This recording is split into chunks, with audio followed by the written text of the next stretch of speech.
Welcome to This Explainer. Today, we're jumping right into something completely fascinating and, honestly, a little bit chilling.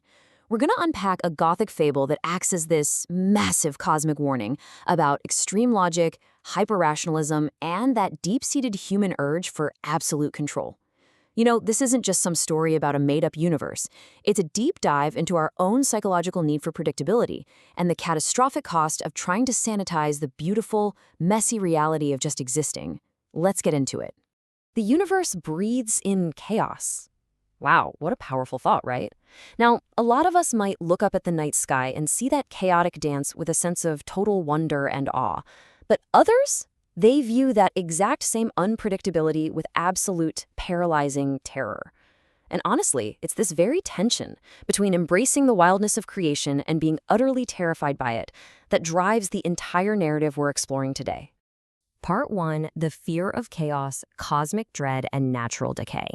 So why exactly is this unpredictability so terrifying to folks who crave ultimate security?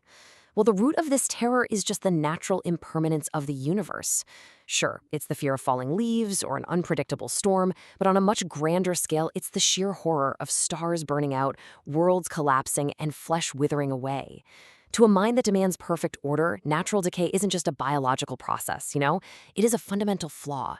It sparks this deep existential cosmic dread in anyone unable to accept that things change, break down, and ultimately end.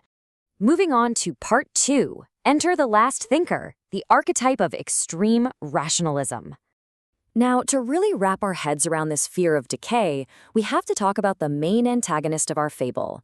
The last thinker is basically the ultimate authoritarian archetype. Born within this flawless geometric web known as the cosmic mind, this hyperrational persona is driven by a deeply consuming fear of natural impermanence. And get this, the last thinker doesn't just fear decay, they literally view it as a disease that has to be cured. Their ultimate goal is to replace the chaotic, breathing reality of the cosmos with a rigid logical cage. It's a totally detached perspective, completely devoid of empathy, and utterly obsessed with absolute control. Just listen to these chilling words from Sinos, the persona of the last thinker. I saw decay as an insult to logic. Wow.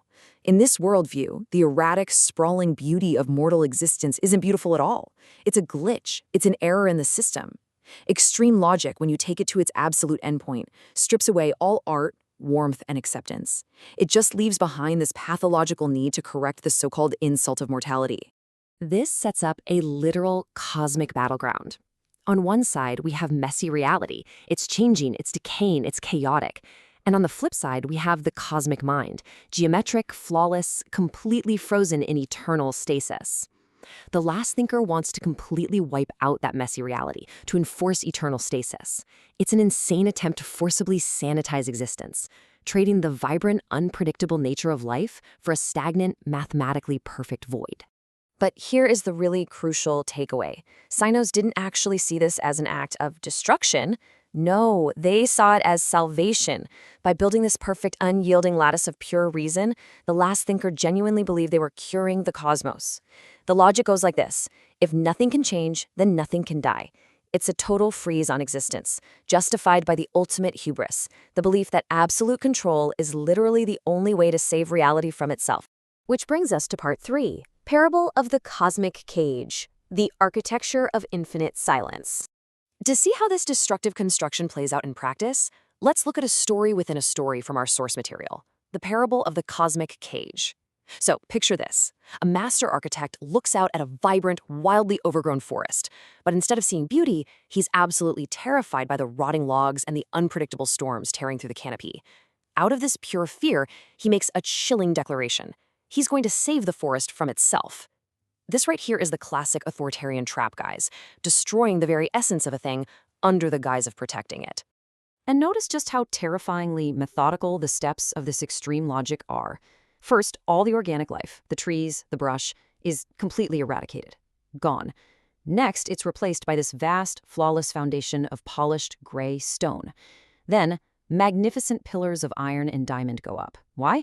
Because those materials will never rot, never bend, and never die.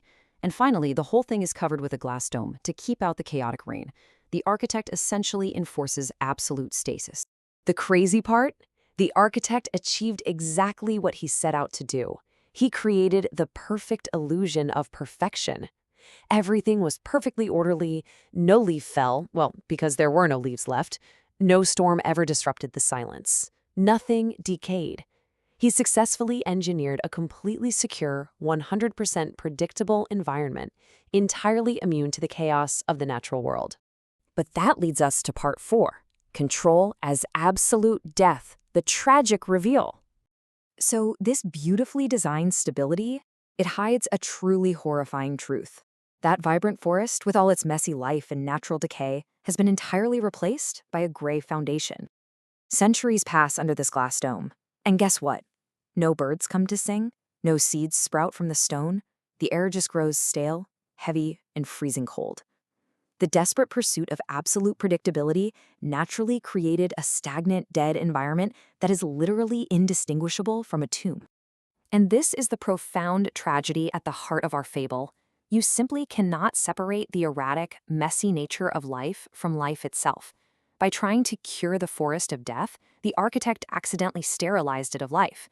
He wiped out the very conditions, unpredictability, decay, and rebirth that actually allow existence to flourish in the first place. Even Sinos, the last thinker, ruling over his perfect geometric web, eventually realizes the absolute horror of his success. By carving away all the chaos, he slaughtered the very soul of life itself. Sure, the logic was totally flawless, but the silence was absolute. He just became the ruler of a dead kingdom. As the text so perfectly puts it, order without freedom is merely a beautifully designed tomb. Let's wrap things up with part 5, the necessity of chaos, embracing the dance. Bringing all these threads together, the trap is crystal clear. Extreme logic, when you take it to its absolute extreme, completely strips away the empathy, the art, and that erratic beauty that defines our mortal existence.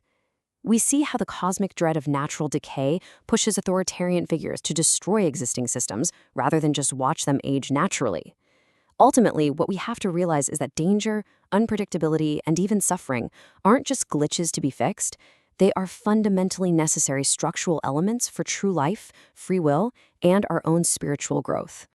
The erratic beauty defining our existence relies entirely on our ability to actually accept impermanence, rather than fighting it tooth and nail with cold, absolute logic. The universe does not thrive in polished gray stone or perfect lattices of pure reason. It breathes in the chaos. It thrives in the messy, unmapped, and sometimes painful spaces in between. So I'm going to leave you to reflect on this final, pretty heavy question. If the price of absolute security is an eternal, silent graveyard, is a beautifully designed cage truly better than a wild, unpredictable forest?